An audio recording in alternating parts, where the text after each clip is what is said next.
எல்லாருக்கும் வணக்கம். பிரசன் மீடியாவுக்கு நன்றி இங்கே வந்ததுக்கு.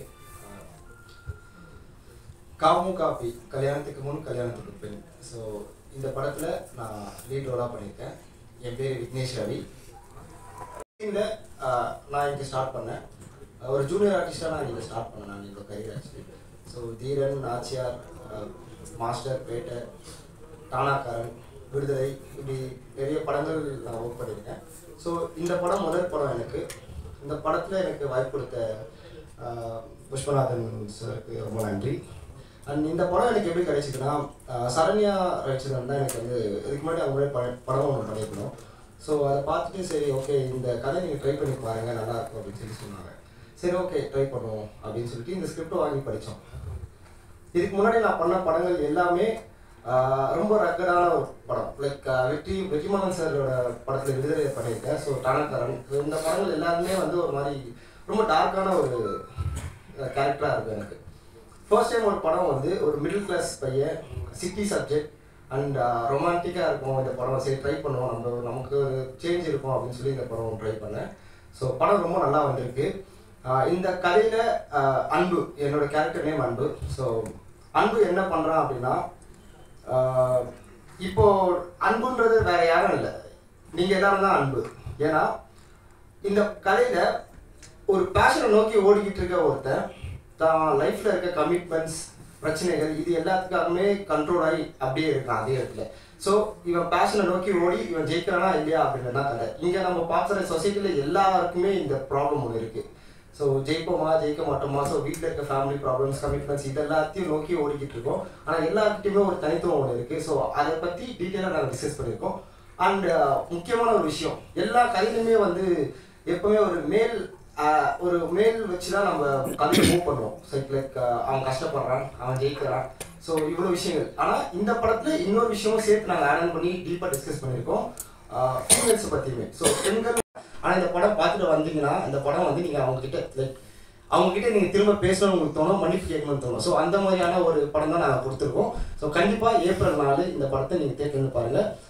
ஒர்க் பண்ண எல்லாருக்குமே ரொம்ப நன்றி. So DOP GM Sundar, music Darshan, editor அப்புறம் ஷெல்டன். லவ் பண்ணுற குழந்தைகளுக்கு நன்றி. ஐயா வைகுண்டருடைய வார்த்தை ஒன்று உண்டு, இல்லறத்தை விட்டு தவம் இல்லை காணி ஊழைகள் அப்படின்ட்டு. இந்த உலகத்தில் வந்து ஒரு தவம் என்னன்னா, கணவன் மனைவியும் சந்தோஷமா வாழ்றதுதான் பெரிய தவம். அதை ஒரு தவமா நினைச்சுக்கிட்டாலே இந்த வாழ்க்கை வரமாயிரும் அப்படின்னு சொல்லுவாங்க. அப்படி ஒரு கான்செப்ட் தான் புஷ்பநாதன் எழுதியிருக்காரு. நான் ரொம்ப ஸ்ட்ராங்கா சொல்லுவேன், ரைட்டிங்கா ரொம்ப ஸ்ட்ராங்கான ஒரு படம். புஷ்பநாத் சார் டைலாக்லாம் எனக்கு உண்மையிலே, ஏன்னா நானும் டைலாக் ரைட்டர் ஒரு படத்துக்கு எழுதிக்கிட்டு இருக்கேன். நம்ம ரொம்ப பொறாமப்பட்டேன். அவ்வளோ அருமையா ரைட்டிங்கா அவ்வளோ சூப்பரா எழுதியிருந்தாரு. அதாவது ஒரு என்னுடைய திருமணத்துக்கு வந்து ஒரு தோழி ஒருத்தாங்க, அன்னலட்சுமி அவங்க பேர். அவங்களும் அவங்களுடைய ஹஸ்பண்ட் சுரேஷ்குமார் 2 பேரும் சேர்ந்து எனக்கு ஒரு புத்தகம் பரிசீலிக்கிறாங்க. அந்த புத்தகத்தோட நேம் என்னன்னா, ஆதலால் காதல் செய்வீர். அதுல ஒரு வரி எனக்கு ரொம்ப பிடிச்சிருந்துச்சு. என்னன்னா, அவர் எழுதியிருப்பார் அந்த ரைட்டர், அவரோட பேர் மறந்துட்டு அந்த விஷயம் ஞாபகம் இருக்கு. காதலிக்கும் போது 2 பேரும் சேர்ந்து ஒரு விளக்கு ஏற்றி வைக்கிறாங்க ஒன்னா சேர்ந்து. கல்யாணத்துக்கு பிறகு அந்த விளக்கு அணைச்சிட்டு ஆளுக்கு ஒரு பேட்டரியை கையில் வச்சுக்கிறாங்க. பேட்டரி என்ன பண்ணுது, அடுத்தவங்க முகத்தை மட்டும் தான் பேட்டரியால காட்ட முடியும், தன்னை இருட்டிலே வச்சுக்குது அப்படின்னு சொல்லியிருந்தாரு. அதாவது கற்பனை ரொம்ப நல்லா இருக்கு, யதார்த்த கசக்குது, கமிட்மெண்ட் கசக்குது. கல்யாணங்கிறது ஒரு கமிட்மெண்ட். அஜித் சார் கூட ஒரு இன்டர்வியூல சொல்லியிருந்தாரு, நீங்க காதலிக்கிறது பெருசு கிடையாது, லைஃப்ல கடைசி வரைக்கும் ஒருத்தருக்கு ஒருத்தர் ரொம்ப அன்பா இருந்து எங்களுடைய காதல் உண்மையான காதல் தாங்கிறத கடைசி வரைக்கும் நிரூபிச்சுக்கிட்டே இருக்கணும், அதுதான் ரொம்ப முக்கியம் அப்படின்னு சொல்லியிருப்பாரு. அப்படி ஒரு விஷயத்த எந்த சமரசமும் இல்லாம ரொம்ப அழகா பேசியிருக்காரு சார். ரொம்ப ரொம்ப சூப்பரான விஷயத்த பேசிருக்கீங்க. ரைட்டிங்கா சரி, ஆக்டிங்கா சரி பிரதர், நீங்க நல்லா நடிச்சிருந்தீங்க. சரண்யா சொல்ல வேண்டாம், பின்னி இருந்தாப்புல எல்லாருமே நல்லா பண்ணியிருந்தாங்க. அப்புறம் மியூசிக் டைரக்டர் சமன் சார் சூப்பரான ஒர்க் பண்ணியிருந்தாரு. அந்த பாட்டுக்கும் அந்த பாட்டு நிறைய பேர் கேட்டிருப்பீங்கன்னு நினைக்கிறேன். டியூனா ரொம்ப நல்லா இருந்துச்சு. அப்புறம் இது எல்லாத்தையும் அழகா கனெக்ட் பண்ணாரு இருவர்கள். நமக்கு இது மாதிரி ராமச்சந்திரன், கேபிள் சங்கரன். கேபிள் சங்கரன் எனக்கு எப்போதுமே ரொம்ப ஸ்பெஷலான ஆள். பயங்கரமா மோட்டிவேட் பண்ணுவாரு. நல்லா இருந்தா நல்லா இருக்கும்பா, நல்லா இருந்தா நல்லா இல்லைன்னு சொல்லிடுவாரு. ஆக்சுவலா அந்த கதை வந்து எழுதும்போது இந்த கதையில பாட்டு கிடையாது, எடுக்கும்போது இந்த கதையில பாட்டு கிடையாது, எடிட்டிங்லேயே இந்த கதையில பாட்டு கிடையாது. கேபிள் சங்கரன் தான் அவர் வந்து இதுல பாட்டு வந்தா நல்லா இருக்கும் அப்படின்னு சொல்லிட்டு கூப்பிட்டாரு. டைரக்டருடைய உறவினர் வந்து ஒரு மிகப்பெரிய பாடலாசிரியர், லட்சங்கள்ல சம்பளங்கிற ஒரு பாடலாசிரியர். ஆனா அதை தாண்டி இந்த பாட்டு என் தம்பி எழுதுவான், நீ நல்லா இல்லைன்னா நீ வேணா தூக்கிற அப்படின்னு சொல்லி கான்பிடண்டா டைரக்டர் முன்னாடி உட்கார வச்சாரு. ஓரளவு நல்லா எழுதிருக்கேன்னு நினைக்கிறேன். மற்றபடி எல்லாத்தையும் சொல்லிட்டு நினைக்கிறேன். ஒளிப்பதிவாளர், எடிட்டர் எல்லாத்துக்குமே ரொம்ப வாழ்த்துக்கள். விட்டு கொடுக்கறது தான் வாழ்க்கையில் ரொம்ப ரொம்ப முக்கியமானது. அது யாருக்காக விட்டு கொடுக்குறோம் அப்படிங்கிறது ரொம்ப ரொம்ப முக்கியமானது. விட்டு கொடுக்குறது கெட்டு போகிறது இல்லைங்க, பெரியவங்க சொன்னது அது உண்மையில ரொம்ப சத்தியமான வார்த்தை. அதனால நம்ம அன்புக்காக எதையும் விட்டு கொடுப்போம், எதற்காகவும் அன்பை விட்டு கொடுக்காம இருப்போம். அன்பே கடவுள் ஐயாவும். நன்றி. Thank you Jagan brother. பெரிய அளவில் நீங்கள் வருவீங்க. இந்த பாட்டு உங்களை எல்லா இடத்துலையும் கொண்டு போய் சேர்க்கும். மிகப்பெரிய ஒரு அங்கீகாரம் உங்களுக்கு கிடைக்கும் நாங்கள் நம்புகிறோம். இறைவன் உங்களுக்கு ஆசீர்வதிப்பார். அடுத்ததாக இந்த படத்தோட எடிட்டர் சிவராஜ் அவர்களை பேச அழைக்கிறேன்.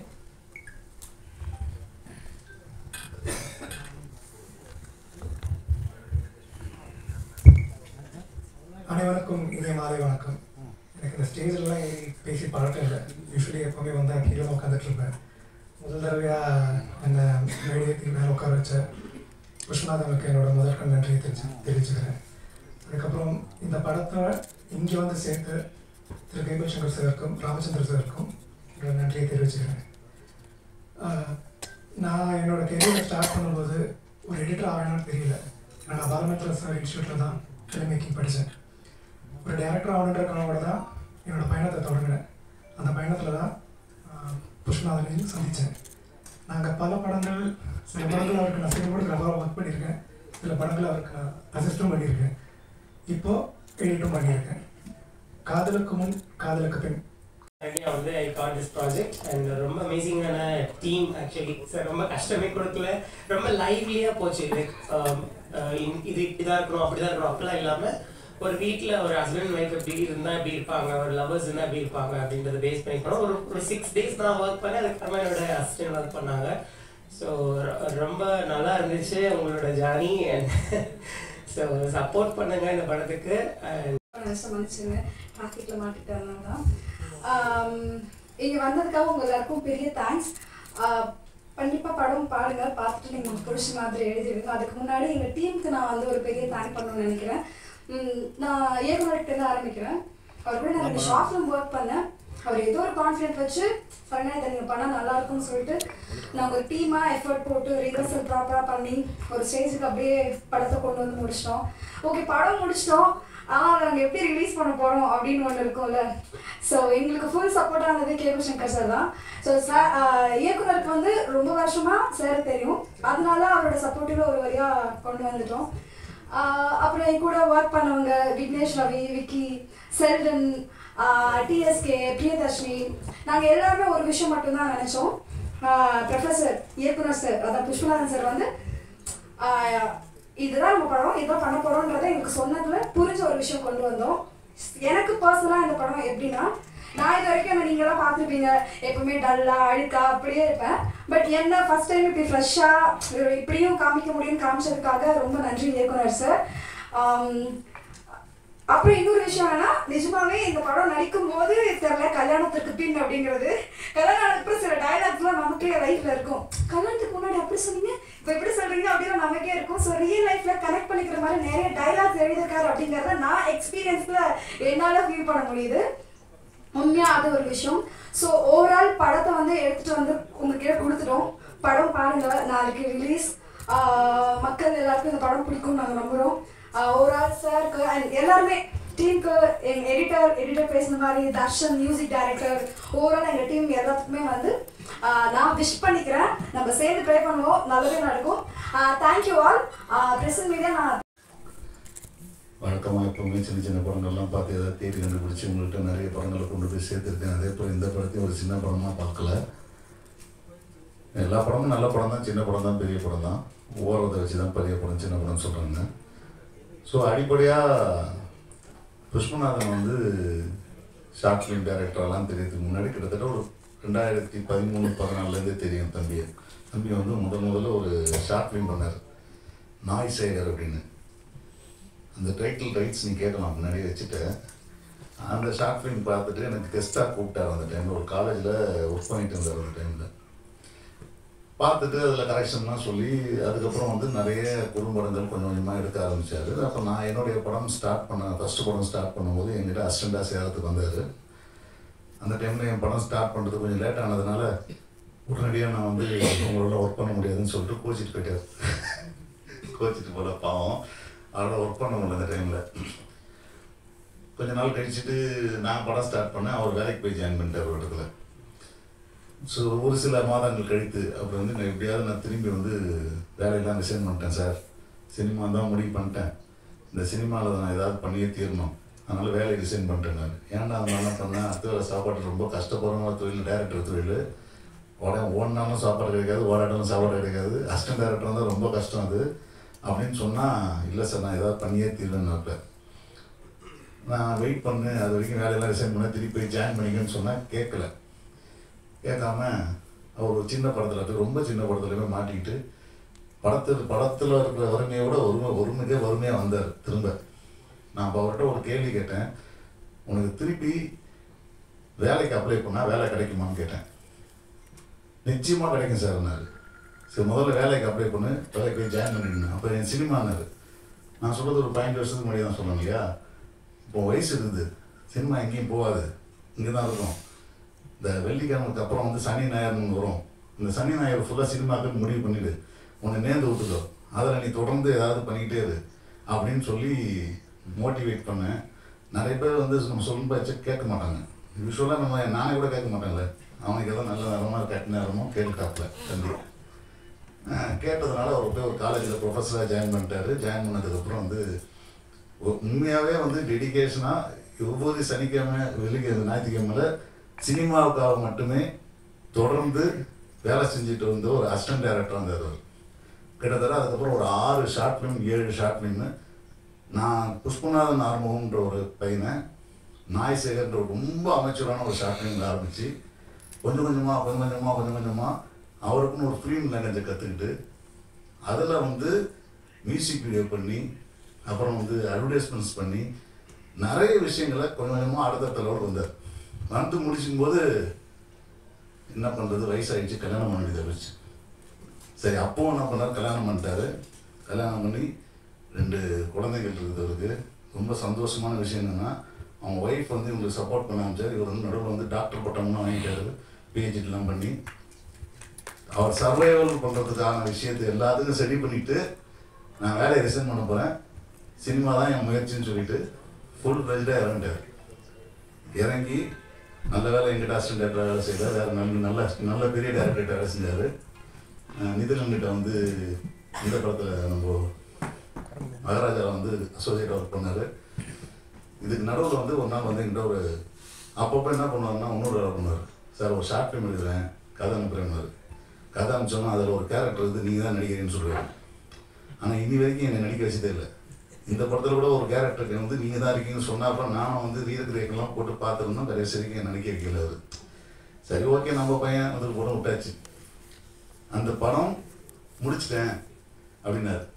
நானே கடன் உடனே வாங்கி இஎம்ஐலாம் கட்டி ஒரு படம் முடிச்சிருக்கேன் அப்படின்னாப்புல. சரி படம் பார்த்தேன். படம் பார்த்ததுக்கப்புறம் எனக்கு வந்து இந்த படம் வந்து ஒரு டிப்பிக்கலாக ஒரு பைலட் ஃபிலிம்கான ஒரு படமாக தான் வச்சுருந்தார். இது அவருடைய டீம் ஒர்க். உண்மையாகவே சொல்லப்போனால் அட்டகாசமான டீம் ஒர்க்கு. படமாக நிறைய விஷயங்கள் டெக்னிக்கல் ஃபைனஸ் பண்ண வேண்டியிருந்துச்சு இந்த படம். ஸோ அப்போ நான் ராமச்சந்திரன் சொன்னேன், இந்த படம் வந்து நம்ம எடுத்து ஏதாவது பண்ணணும், இந்த படத்தை ஏதாவது முயற்சி பண்ணணும்னு சொல்லிட்டு நாங்கள் நிறைய வியாபாரத்துக்கான முயற்சிகளை கொஞ்சம் கொஞ்சமாக ட்ரை பண்ணிகிட்டு இருந்தபோது இந்த படத்தை நம்மளே எடுத்து பண்ணுறோம் பேசாமல் அப்படின்னு சொல்லி இந்த படத்தை ரீஸ்ட்ரக்சர் பண்ணி புதுசாக கலர்லேருந்து சவுண்ட்லேருந்து பாட்டுலேருந்து மியூசிக்லேருந்து எல்லாத்தையும் புதுசாக பண்ணி இன்றைக்கி வந்து ஒரு பெரிய வியாபாரம் முடிச்சதுக்கு அப்புறம் நாங்கள் தேட்டருக்கு வரோன்றது வந்து மிகப்பெரிய விஷயம். ஏன்னா எல்லாரும் சொல்கிறாங்க ஒரு படம் எடுத்தால் விற்க முடியாது, நிறைய பிரச்சனைகள் இருக்குது, சின்ன படம் கஷ்டம்னு. ஃபார்ச்சுனேட்லி கடவுள் அருளால் நாங்கள் தொடர்ந்து நிறைய படங்கள் இருந்தால் ஏதாவது சின்ன சின்ன வியாபாரங்கள் பண்ணி முடிச்சுட்டு தான் அனைவருக்கும் மாலை வணக்கம். பத்திரிகையிலிருந்து வந்திருக்கக்கூடிய ஒட்டுமொத்த தமிழ் சினிமாவுக்கே நீங்கள் தான் எத்தனை போய் எல்லா நியூஸும் தெரியாத பட்டி தொட்டி எங்கும் இப்போ எத்தனை போய் சேர்க்கக்கூடிய மீடியாவில் இருக்கிற அத்தனை பேருக்கும் மாலை வணக்கம். ஒரு 2 விஷயத்தை இங்கே ஸ்ட்ராங்காக சொல்லணும் அப்படின்னு நான் ரொம்ப ஆசைப்படுறேன். இந்த படத்தினுடைய இயக்குனர் ஆறுமுகம் அவர்கள், அவருடைய ஃபேஸ் இப்போ தான் நான் பார்க்குறேன். இந்த ஆடியோ வாங்கின உடனே ஒரு குரூப்பை ஃபார்ம் பண்ணி டிஜிட்டலில் அந்த குரூப்பில் அவருடைய பதிவுகள் வரும்போது நான் ரொம்ப பிரமிப்பாக பார்த்தேன். எனக்கு தெரிஞ்சு ஒரு 10-15 ஆண்டுகளுக்கு முன்பாக ஒரு இயக்குனர்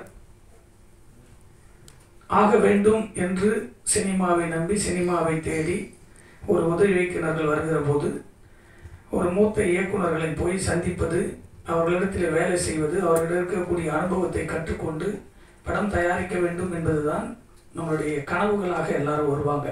குறைஞ்சது ஒரு இயக்குனர்கிட்ட 5 வருஷமான இருந்து ஸ்பாட்டில் என்னென்ன ப்ராப்ளம் இருக்குன்னு ஒவ்வொன்றும் நுணுக்கங்களையும் பார்த்து ரசித்து அந்த ஒரு இன்வால்வோடு தான் ஒரு இயக்குனர் அடுத்து வருவாங்க. இல்லை அந்த இயக்குனர்களே என்னுடைய அசிஸ்டண்ட் 10வது அசிஸ்டண்ட் 2வது அசிஸ்டண்ட் 5வது இவருக்கு எல்லாம் திறமைகள் இருக்குது. ஒரு இடத்துல கதை சொல்ல போனாலும் அவங்கள வந்து என்கரேஜ் பண்ணி இவரை வச்சு படம் பண்ணலான்னு சொல்லுவாங்க. அப்படி தான் ஒரு சினிமா இருந்தது. நாளைய இயக்குனர்கள் வந்தது பிறகு திறமை எப்படி ஒன்றா வரலான்றது அந்த நாளைய இயக்குனர்கள் வந்த உடனே தமிழ் சினிமா ரொம்ப சிம்பிள் ஆயிடுச்சு. ஏன் சொல்ல வரேன்னா, இன்னைக்கு நிறைய படங்கள் பிரச்சனையை உருவாக்குவதற்கு காரணமே தொழில் தெரியாமல் இருந்து நம்பிக்கையில் ஒரு ப்ரொடியூசரை தேடி போய் ஒரு கதையை சொல்லி எப்படியானா படம் பண்ணிடலான்ற நம்பிக்கையில் ப்ரொடியூசர்களும் தெளிவான கதைகளை கேட்காமல் நம்பிக்கையாக இந்த பையனை தூக்கி விடுவோம், இப்போ ரொம்ப நாள் கஷ்டப்படுறான் அப்படின்னு வந்து மாட்டின தயாரிப்பாளர்கள் தான் 90 விழுக்காடு தயாரிப்பாளர்கள். ஒரு இயக்குனர் மட்டும் மிக தெளிவாக இருந்தால் அந்த படத்தில் எவ்வளவோ பிரச்சனைகள் இருந்தாலும் அந்த படம் வெளிவரும். அதற்கு உதாரணம் தான் இந்த படம் காமூர் காபி. காரணம், ராமச்சந்திர அவர்கள் வந்து எனக்கு ரொம்ப பிடிக்கும். அவர் வந்து பரன்னு ஒரு படம் சமுத்திரக்கணி சார் ஒரிஜினல் ப்ரொடியூசரே இவர் தான். அன்றைக்கி பல லட்சியங்களை பணம் போட்டார். அதில் அது ஒரு இஷ்யூவில் வந்து கவுன்சிலில் வரும்போது தான் நான் அவரை சந்திக்கிறேன். ஏங்க இவ்வளோ பணம் போட்டுறீங்க, எதுவுமே தெரியாமல் இருக்கீங்களே அப்படின்னு. அந்த படம் ரிலீஸ் ஆச்சு. அதில் ஏதோ ஒரு துரும்பாக நான் இருந்தேன், அவ்வளோதான். ஏன்னா ஒரு படம் வெளியே வரணும், அது எந்த தயாரிப்பாளர்கள் இருந்தாலும் பணம் போட்டு படம் எடுக்கிற ஒரு படம் வெளியே வந்தால் தான் நம்ம எல்லாரும் நினைப்போம் தயாரிப்பாளர் மட்டும்தான் முழு பொறுப்புன்னு. இல்லை, அதில் ஒர்க் பண்ணியிருக்கக்கூடிய 100 கலைஞர்களுக்கு மேலே அதில் ஒரு 10 பேர் ரொம்ப பாதிப்புக்குள்ளாவாங்க படம் வெளியே வரலையானா. அதில் ஒரு இயக்குனர், ஒரு இசையமைப்பாளர், ஒரு கேமராமேன், ஒரு எடிட்டர், ஒரு ஆர்ட் டைரக்டர், இந்த category dance master, fight master, இதெல்லாம் புது ஒரு வர்க்கமாக இருக்கிற போது அவருடைய முதல் படைப்பு வெளியே வரலன்னா அதனுடைய கஷ்டம் உலகத்தில் எதுவுமே கிடையாது. அந்த படத்தை வச்சுக்கிட்டு சுமந்து ஓடுகிற ஒரு இயக்குனர் மட்டும் இருந்துட்டால் அந்த பணம் ரொம்ப ஈஸியாக வந்துடும். ஆனால் ஏதோ முத்து பவளங்கள் பார்க்குற போல இப்போ இருக்கக்கூடிய காலகட்டத்தில் இயக்குனர்களை கண்டுபிடிக்கிறது, உதவி இயக்குனர் இருந்து புதுசாக வர இயக்குனர்கள் கண்டுபிடிக்கிறது ரொம்ப கஷ்டமாக இருக்குது. ஏன் சொல்கிறேன்னா, நாங்கள்லாம் வந்து ஒரு இயக்குனர் அசிஸ்டண்ட் ஆகும்போது தியாகம் இருந்திருக்கிறோம். எங்களுடைய குருநாதர் அப்படி கண்ணில் அப்படி திரும்பி பார்த்தாருன்னா அவர் என்ன யோசிக்கிறான்ற அளவுக்கு நாங்கள் முன்னாடி எடுத்து போய் பேப்பரை நிட்டுவோம். அவர் என்ன சொல்ல வரான்றது அவ்வளோ அளவுக்கு வேறு எதுவுமே மைண்டில் ஓடாது. அதுதான் இந்த இடத்துல சினிமாவில் எங்களெல்லாம் கொண்டு வந்து நிறுத்தி வச்சிருக்கேன். வெற்றி பெறுவது ஒன்று, சினிமாவில் இருப்பது அதை விட பெரியது. சினிமாவில் இங்கே இருக்கிறதே பெரிய விஷயம். எல்லாரும் நினைக்கலாம் வெற்றி தோல்விகள். இந்த இயக்குனர்கிட்ட நான் அந்த பதிவில் பார்க்குற போது 2 கோடி ரூபாய் புதுசாக வந்து படம் எடுக்கணும்னு நினைக்கிற ஒரு ப்ரொடியூசர் இந்த இயக்குனர்கிட்ட கொடுத்தா லவ் டுடேலாம் ஒன்றும் கிடையாது, டிராகன்லாம் ஒன்றும் கிடையாது, அதை விட சூப்பர் படம் இந்த இயக்குனராலையும் பண்ண முடியும். நான் போய்க்கலாம் சொல்ல அந்த ஒரு 5 நாள் அந்த குரூப்பை ஃபார்ம் பண்ணி அந்த ஆடியோ லேபிளோடு அவருடைய ஒர்க்கிங் ஸ்டைல் பார்த்தேன். நான் 15 வருஷமாக கத்திட்டு இருக்கோம், வந்ததுலேருந்து கத்திட்டு இருக்கோம். தமிழகத்தில் தவிர பக்கத்தில் இருக்கிற கேரளா மாநிலம், இந்த பக்கம் ஆந்திரா, கர்நாடகா, பாம்பே, ஒரு கியூபில் போய் நீங்களே சர்ச் பண்ணி பாருங்க எவ்வளோ ஒரு தேட்டரில் ஒரு ஸ்க்ரீனுக்கு பணம் கட்டுறேன்னு. இங்கே 12,000 ரூபாய் வாங்குறாங்க. இதை தட்டி கேட்கறதுக்கு ஆள் இல்லை. அரசாங்கத்துக்கு 50 மனு கொடுத்தாச்சு. முன்னாடி இருந்த அரசாங்கத்துக்கு, இப்போ இருக்கிற அரசாங்கத்துக்கு. இன்னைக்கு இருக்கிறது சார் 1100 ரூபாய் ஒரு ஸ்க்ரீன் இங்கே ஓப்பன் பண்ணுறதுக்கு கியூபுக்கு நம்ம சார்ஜ் கட்டுவோம். இன்னைக்கு 2800 ரூபாய் வாங்குறாங்க. ஒரு ஷோ இங்கே தேட்டருக்கு பணம் கட்டுறோம், ஏன்னா இது முதலீட்டு போட்டு வச்சிருக்கு, தேட்டருக்கு பணம் கட்டுறோம், ஓகே, இது ஃப்ரீ காஸ்ட்டு. ஆனால் ஒரு ப்ரொடியூசர்கள் கூட ஏன் கியூப்லன்னு கேட்கும்போது ஒவ்வொருத்தரும் ரிலீஸ் பண்ணுறாங்க, அந்த பிரச்சனைக்கு ரிலீஸில் அந்த டென்ஷன்லேயே விடுறாங்க. அந்த வாரம் 10 படம் ரிலீஸ் ஆகுது, அடுத்த வாரம் 10 கண்டென்ட் ஏற்றுறாங்க மறுநாள். இப்படியே ஒரு சாதாரண கியூப் நிறுவனம் இன்னைக்கு 200 கோடி ரூபாய் தமிழ் சினிமாவில் இருக்கக்கூடிய சொத்து, ஒவ்வொரு தயாரிப்பாளருடைய சொத்து 200 கோடி இருக்குன்னா இது யாருடைய பணம்? இந்த அரசுடைய கவனத்துக்கு 100 முறை எடுத்து கொண்டாச்சு. பெரிய வள்ளுவர் கோட்டத்தில் 3 ஆர்ப்பாட்டம் பண்ணியாச்சு. உண்மையிலேங்க புரட்சி வீரம் தாங்க விஷால். வந்த உடனே தமிழ் சினிமாவில் ஒரு மாற்றத்தை உருவாக்குவதற்காக ஒரே ஒரு இது நைட்டில் அவ்வளோ பெரிய பிரச்சனைகளை சந்திச்சு ஒரே நாளில் மாற்றத்தை முடியும். அந்த மாற்றத்தை கூட சில ஆளுகளுக்கு எடுத்து விட்டு போயிட்டாங்க. பிரிண்ட் சார், அன்னைக்கு படம் ரிலீஸ் போது தமிழ் இண்டஸ்ட்ரியில் ஒரு படம் ரிலீஸ்னா நைட்டோட நைட்டு ஆஃபீஸில் வந்து ப்ரொடியூசர் ஆஃபீஸில் டிஸ்ட்ரிபியூட்டர் உட்காருவாங்க, இல்லைன்னா லேபில் வந்து உட்காருவாங்க. 45,000 85,000 ரூபாய் இருக்கு பிரிண்ட். ஒரு பிரிண்ட்டுக்கு பணம் இல்லையானா இருக்கிற சூழ்நிலை பார்த்து டிஸ்ட்ரிபியூட்டரே பணம் கட்டிட்டு பிரிண்ட் எடுத்துட்டு போவாங்க. பிரிண்ட் எடுத்துமே அந்த பிரிண்ட் ஒரு 15 நாள் அந்த ஓடணும் ஷிஃப்டிங் இருந்தால் அதே பிரிண்ட் கொடுப்பாங்க. இல்லை அந்த பிரிண்ட் ஓடி முடிஞ்சு 2 வருஷம் ஆனால் கூட அந்த பிரிண்ட் எடுத்து போய் ப்ரொடியூசர் ஆஃபீஸில் இருந்தால் அந்த பிரிண்ட் விற்றா திரும்ப 10,000 ரூபாய் வீட்டுக்கு வரும். ஆனால் இன்னைக்கு கியூப் நிறுவனம் பணம் என்ன வாங்குறாங்கன்றத யாருக்குமே இண்டஸ்ட்ரியில மீடியா உட்பட ப்ரொடியூசர் உட்பட ஏன் இந்த மர்மன்றது யாருக்குமே தெரியல. இப்போ நான் லாஸ்ட் படத்துக்கு 11 லட்சம் ரூபாய் கியூபுக்கு மட்டும் கட்டுறேன், என்ன கணக்குன்னு எதுவுமே கண்டுபிடிக்கல. நான் படம் எடுக்கிறேன், பை லா சொல்லுது, சட்டம் சொல்லுது, பர்மிஷன் அப்படிதான் கொடுத்துருக்கு. கியூப் கண்டென்ட்டுக்கு தமிழ்நாட்டுக்கு மட்டும் தனியாக கொடுத்துருக்கு, ஆல் ஓவர் இந்தியா இருக்கும்போது இங்கே மட்டும் தான் இவ்வளோ பணம். நான் ஒரு படம் எடுத்து முடிச்சிட்டேன், நான் ஒரு 5,000 ரூபா கொடுத்து டூட்டி ஆர்டிஸ்ட்க்கு வாங்கி என் படத்தில் இந்த திரையரங்கு பேரை போட்டு நான் ஆர்டிஸ்ட்க்கு கையில் கொடுக்குறேன். நீங்கள் ஓட்ட வேண்டியது அந்த தேட்டருடைய கடமை. அந்த தேட்டரில் படம் பார்த்து முடிஞ்சிச்சேன்னா ஷிஃப்டிங் போடுறேன். இதே ஆர்டிஸ்ட் எடுத்துமே அங்கே கொடுத்தா எனக்கு ₹1 செலவு கிடையாது. இந்த 5,400 ரூபா மிச்சம். அங்கே படம் ஓட்டிட்டு திரும்ப என் ஆர்டிஸ்ட்க்கு என் வீட்டுக்கு வரும். திரும்ப எடுத்து போய் நான் வந்து செகண்ட் ஹேண்டில் விற்றா கூட எனக்கு 3,000 ரூபா அந்த ஆர்டிஸ்ட்க்கு இருக்குது. என் சொத்து என்கிட்ட இருக்குது.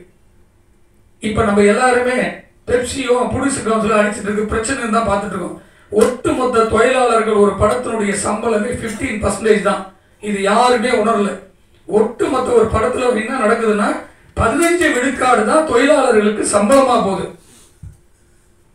பெரிய படத்தில் 90ல் 60 விழுக்காடு நடிகருடைய சம்பளமா போகுது.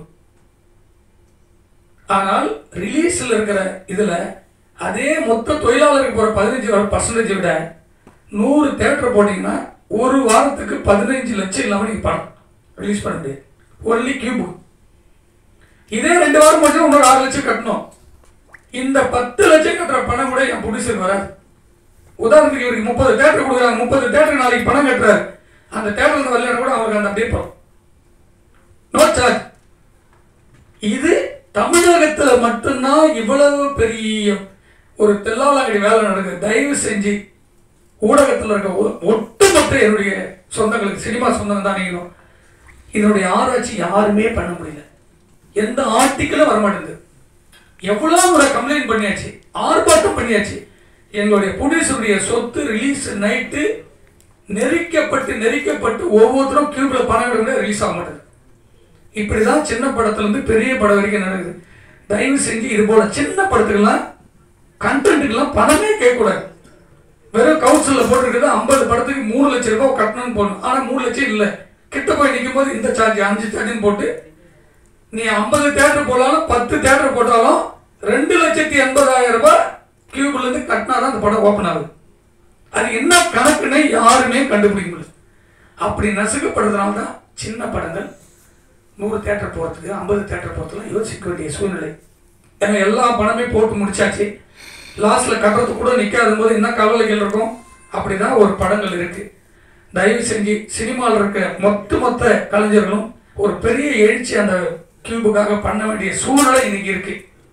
இது ஒரு நல்ல விழா, அதுக்காக தான் அந்த பதிவு பண்ணுறேன். நம்மளுடைய இயக்குனர் மிக சிறந்த இயக்குனர். இந்த பட்ஜெட்டில் ஒரு தரமான ஒரு 51 கோடி ரூபாய் எடுக்கக்கூடிய அளவுக்கு இந்த படத்தை எடுத்து முடிச்சிருக்காரு. இவருக்கு கண்டிப்பாக பெரிய படங்கள்லாம் வந்து சேரணும் அப்படின்றது தான் இறைவனை வேண்டிக் கொள்கிறேன். அனைவருக்கும் நன்றி, வணக்கம். சமைச்சதே இல்லை எல்லாம் ஈர்ப்பது அதான் சொல்றேன் சொல்லிட்டேன். தேங்க்யூ.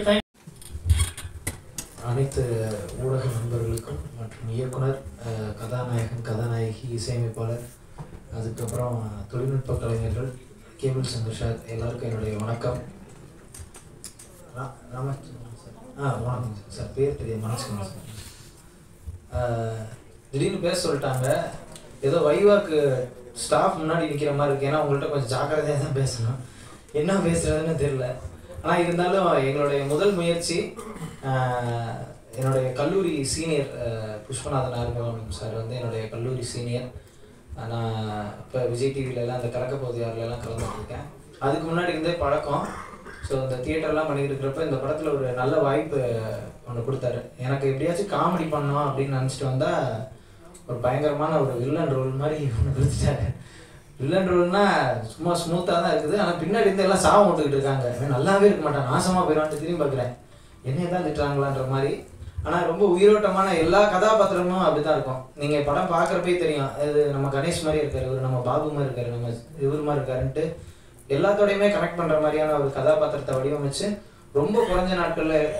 ஏன் அடிக்கடி அதை சொல்லிக்கிட்டே இருக்காங்கன்னா, ஒரு ஒரு சின்னதாக ஆரம்பித்து அப்படியே அடுத்தடுத்து அந்த ஃபுட்டேஜஸ் நல்லா இருக்க இன்னும் கொஞ்சம் இருந்தால் நல்லாயிருக்கும், இன்னும் கொஞ்சம் இருந்தால் நல்லா இருக்குன்ற மாதிரி அப்படியே டெவலப் பண்ணி படத்தோட ஃபைனல் அவுட் பார்த்தா உண்மையிலே அவ்வளோ அழகாக வந்திருக்கு. ஸோ அந்த விதத்தில் வந்து மேக்கிங்காக அண்ணன் அடிச்சுக்க முடியாது. அதே மாதிரி இங்கே வேலை பார்த்த எல்லா டெக்னீஷியன்ஸுமே வந்து ஒவ்வொருத்தவங்களும் தான் பணம் போட்டு படம் எடுத்தால் எப்படி இருப்பாங்க, அந்த மாதிரி இன்வால்மெண்ட்டோட ஒரு நேரம் காலம் பார்க்காம ஒரு டைம்லாம் 24 நான் இந்த மாதிரி எங்கேயும் பேசுனது கிடையாது. என்ன மாதிரி புது முகங்களுக்கு வந்து ஒரு ஒரு மூவில வந்து ஒரு முக்கியமான ஒரு கதாபாத்திரம் கொடுத்ததுக்கு இங்கே நான் புஷ்பநாதன் அண்ணாக்கு நான் தேங்க்யூ சொல்லணும். ஸோ ரொம்ப சந்தோஷம் எனக்கு. இந்த மூவியில் ஒரு செகண்ட் லீட் கேரக்டர் எனக்கு கொடுத்துருக்காரு. நான் வந்து முன்னாடி தியேட்டரில் நிறையா பண்ணியிருக்கேன் நான். ஸோ நான் தியேட்டர் ஆர்டிஸ்ட் நிறையா இது நான் பண்ணி தான் வந்திருக்கேன். ஸோ அப்படி பண்ணுறப்ப எனக்கு டக்குன்னு எங்கேயுமே சான்ஸ் வந்து கொடுக்க மாட்டாங்க. ஒரு மூவிலலாம் ஒரு சின்ன சின்ன ரோல்ஸ் தான் நான் நிறைய பண்ணியிருக்கேன். அப்படிங்கிறப்ப இந்த படம் வந்து எனக்கு முக்கியமான படம். ஸோ எனக்கு ரொம்ப சந்தோஷம். ஸோ இது கண்டிப்பாக எல்லா ஆடியன்ஸ் கிட்ட போய் ரீச் ஆகணும். அது உங்கள் கையில் தான் இருக்குது. எல்லாரும் சப்போர்ட் பண்ணணும். தேங்க்யூ. இந்த இடத்துல நான் வந்து டைரக்டர் அப்படின்னு சொல்லி நிற்கிறது முதல் காரணம் வந்து செந்திலண்ணா. அவர் ஆக்சுவலாக திருச்சியில் இருக்க எங்கள் கிராமத்தில் எங்கள் கிராமம் அந்த நேரம் துபாயில் இருக்காங்க. நான் மகாராஜா முடிச்சிட்டேன். அந்த இடத்துலேருந்து ஸ்டார்ட் பண்ணார். ஸோ ஃபஸ்ட்டு செந்திலனுக்கு தேங்க்ஸ் சொல்லி ஸ்டார்ட் பண்ணுறேன். Thank you sir. அவர் ஆக்சுவலாக துபாயிலேருந்தே வந்திருக்காரு இந்த ப்ரெஸ் மீட்காகவே. Thanks sir. ஓகே ஸோ எங்கேயும் ஸ்டார்ட் பண்ணலன்னா நான் okay so first of all print press website எல்லா மீடியா நண்பர்களுக்கும் நன்றி உங்கள் டைம் ஸ்பெண்ட் பண்ணி நீங்கள் வந்ததுக்கு. ஸோ காமு காப்பி ஸ்டார்ட் பண்ணுறது எங்கே இருந்தாங்கன்னா, ஆக்சுவலாக இது வந்து ஒரு பிளேவாக எழுதும்போது காமு காப்பி டைட்டிலேருந்து ஆரம்பிச்சிது. ரெண்டு விஷயம் என்னென்னா, நம்ம எல்லாரும் ஸ்கூல்லேருந்து கிமு கிபி அப்படின்ட்டு நம்ம எல்லாம் கடந்து தான் வந்திருப்போம் ஸ்கூலில். ஸோ கண்டிப்பாக கேட்சி அப்படின்னு சொல்லி டைட்டில் வந்து காமு காப்பின்னு சொல்லி ஒரு பேஸில் ஸ்டார்ட் பண்ணது. அப்புறம் நிறைய இடங்கள் என்னோட ஃப்ரெண்ட்ஸே கூட ஸ்கூல் காலேஜஸில் லவ் பண்ணிட்டு ஒரு மேரேஜ் லைஃப்பில் போகும்போது ஒரு 5 வருஷம் 6 வருஷம் லவ் பண்ணவங்க கூட ஒரு மேரேஜ் லைஃப்பில் போகும்போது 1 வருஷம் 2 வருஷம் கூட அவங்களால they are not able to live with marriage லைஃப்பில். ஸோ டிவோர்ஸில் போகும்போது என்னன்னு சொல்லி யோசிக்கும்போது எல்லாருக்குமே வந்து ஒரு எமோஷனல் இம்பேலன்ஸ், சோஷியல் ஒரு ப்ரெஷர். ஸோ இந்த மாதிரி இல்லையான்னு சொல்லி எல்லாமே வந்து ஒரு லாங்கிங், ஒரு வேற ஒரு லைஃப்பை கம்பேர் பண்ணி இருக்காங்களோ அப்படின்ற ஒரு மொமெண்ட். ஸோ அதுலேருந்து தான் அந்த கதையானது உருவாக்கப்பட்டுச்சு கதையா. ஸோ படம் ஆக்சுவலாக கம்ப்ளீட்டாக ஒரு 13 நாளில் ஷூட் பண்ணுறோம். 13 நாளில் ஷூட் பண்ணுறது ஃபர்ஸ்ட் திங் ஒரு ஸ்கிரிப்ட் முடிச்சதுக்கப்புறம் எல்லா ஆர்டிஸ்ட் ஃபைனல் பண்ணிட்டு வெளியிட்டு ரிஹர்சல் ஃபார் அபவுட் 10 days. ஆக்சுவலாக ஸ்கிரிப்ட் ரீடிங் ப்ளஸ் ரிஹர்சல் பண்ணோம். எக்ஸாக்டாக எங்கெங்கே போகிறோம், என்னென்ன ஷார்ட் பண்ண போகிறோம் அப்படின்றத பண்ணோம். ஒரு நாளைக்கு அட்லீஸ்ட் 5லேருந்து 6 சீன் ஷூட் பண்ணோம் ஆக்சுவலாக. ஸோ எங்கே ஷூட் பண்ணுவோமோ அங்கேயே ரிஹர்சல் பண்ணோம். ஸோ டிஓபி பயங்கர சப்போர்ட். ஆக்சுவலாக நாங்கள் ஆப்பிள் ஒரு ஆப் இருக்குது ஆக்சுவலாக. ஸோ எந்த கேமரா யூஸ் பண்ண போகிறோமோ அந்த லென்ஸ் என்ன லென்ஸ் வரும், என்ன டென்சிட்டி வரும் எல்லாமே பண்ணிட்டு வீட்டு கவர்மெண்ட் கம்ப்ளீட் எப்படி நம்ம ஸ்டோரி போர்ட் போடாமலே இப்போ வந்து அந்த கேமராலே கம்ப்ளீட்டாக ஒரு லிஸ்ட் வச்சுட்டு நாங்கள் ஷூட் பண்ணவே போனோம். ஸோ வர எல்லாத்துக்கும் அந்த இது இருக்கும். எந்த ஷார்ட்டு இன்னைக்கு அசிஸ்டன்ட் டைரக்டர் எல்லாத்துக்குமே இன்னைக்கு என்ன பண்ண போகிறோம், எது பண்ண போகிறோன்றது எல்லாத்தையும் தெளிவாக தெரியும். அதனால ஈஸியாக எக்ஸிக்யூட் பண்ண முடிஞ்சிச்சு. ஸோ லிமிட்டடான ஒரு பட்ஜெட் இருக்கு. ஒன்று ஐயோ நம்மகிட்ட பட்ஜெட் இல்லைன்னு சொல்லி ரெஸ்ட்ரிக்ட் பண்ணி உட்காரலாம், இல்லை இதில் என்ன பண்ண முடியும்னு சொல்லி ஒரு ஸ்டார்ட் பண்ணோம். ஒரு சேலஞ்சிங் தான் ஸ்டார்ட் பண்ணோம். ஸோ முடிச்சிட்டோம். அவுட் வந்து ஸ்க்ரீன் பண்ண ஒரு டிஸ்ட்ரிபியூஷன் டீமுக்கு. டிஸ்ட்ரிபியூஷன் ஃபர்ஸ்ட் ஒரு டீம் வந்து பார்த்த பிறகு ஒரு ப்ரொடியூசர் சார் வந்தார். வந்துட்டு ஒரு டிஸ்ட்ரிபியூட்டர் வந்தார். வந்துட்டு ஃபைட் இருக்கு, நல்லா இருக்கு, லவ் இருக்கு, ரொமான்ஸ் அண்ட் சீக்வன்ஸ் நல்லா இருக்கு, சாங் இருக்கு, நல்லா இருக்கு இப்படிலாம் சொல்லிட்டு ஹீரோயின் கருப்பா இருக்கு, அது நல்லா இல்லை தம்பி அப்படின்னு சொல்லிட்டு ஸ்டாப் பண்ணிட்டாரு. நான் சொல்லி கேட்குறேன், இல்லை சார் இப்போ நம்ம பாலுமந்திரா சாரோட படங்கள், பாரதிராஜ் சாரோட படங்கள் எல்லாம் ஹீரோயின் அப்படி தானே இருந்தாங்க சார், அந்த மாதிரி ஒரு லைவாக இருக்கும் சரிதா மேம், இது மாதிரி ஒரு லைவாக இருப்பாங்களே சார் அப்படின்னா, இல்லை தம்பி அது ஆடியன்ஸ் ஒத்துக்க மாட்டாங்களே தம்பி அப்படின்னு சொல்லிட்டு ஒரு மாதிரி சொல்றாரு. இல்லை சார் இப்போ இந்த மாதிரி ஹீரோயின்ஸ் என்ன சாமி அப்போ தியேட்டருக்கு வந்தவங்க எல்லாரும் கருப்பாக இருந்தாங்க, மாநிலமாக இருந்தாங்க, ஈஸியாக கனெக்ட் பண்ணுறாங்க. இன்னைக்கு எல்லாமே கொஞ்சம் ஃபேராக இருக்கிற மாதிரி தான் அட்டென்ஷன் சீக்கிங்காக இருக்கும் அப்படின்னு சொன்னோம். அதுக்கப்புறம் மறுபடியும் ஒரு ஸ்க்ரீன் பண்ணோம். அப்போ கேபிள் சிங் சார் வந்து பார்த்தாங்க. பார்த்துட்டு ஹீரோயின் அது இது எல்லாத்தையும் விட்டாலும் படம் இமோஷனலாக கனெக்ட் ஆகுது. ஃபர்ஸ்ட் திங், நீங்கள் எவ்வளோ பெரிய பட்ஜெட்டில் பண்ணாலும் ஒரு ஆக்ஷனாக இருக்கலாம், இல்லை வந்து நீங்கள் என்ன ட்ராமா இருக்கலாம், எப்போ இமோஷனல் கனெக்ட் ஆகுது அது ஒர்க் அவுட் ஆகும். இந்த படத்தில் இமோஷனல் கனெக்ட் ஆகுது. ஸோ நீங்கள் சொல்கிற பட்ஜெட்டுக்கும் இந்த இதுக்கு வந்து கம்ப்ளீட்லி ஃபார் அவைவாக தான் இருக்குது. ஸோ இது ரீஎடிட் பண்ண முடியுமான்னு சொல்லி கேட்டாங்க. பண்ண முடியும் சார் சொன்னேன். ஸோ ரீஎடிட் பண்ணோம். திரும்ப ஒரு சில அவர் பண்ணும்போது எனக்கு சொல்லி தோணுச்சு. அப்புறம் ஒரு சில சீக்வன்ஸ் அடிஷனல் எழுதும்போது அப்புறம் அடிஷனல் சீக்வன்சஸ் பண்ணி பண்ணும்போது அப்புறம் லால் சார், ராமச்சந்திரன் சார் எல்லாமே இன்னும் பூஸ்டப் பண்ணாங்க. ஸோ ஒரே நாளில் 18 நிமிஷத்துக்கான ஃபுட்டேஜ் வந்து ஷூட் பண்ணோம். ஒரு 24 ஹவர்ஸில் கம்ப்ளீட்டாக அந்த எடுத்த ஒரு ஷாட் கூட வேஸ்ட் ஷாட் கிடையாது. கம்ப்ளீட்டாக எடுத்து அப்படியே படத்தில் ஃபிட் பண்ணுற அளவுக்கு திரும்ப ரீஷூட் பண்ணி ஆட் பண்ணோம். ஸோ நீங்கள் பார்க்கக்கூடிய 1 hour 37 minutes ரன் டூரேஷன், இதை விட ஒரு 2 to 3 minutes எக்ஸசிவாக இருந்துச்சு ஆக்சுவலாக.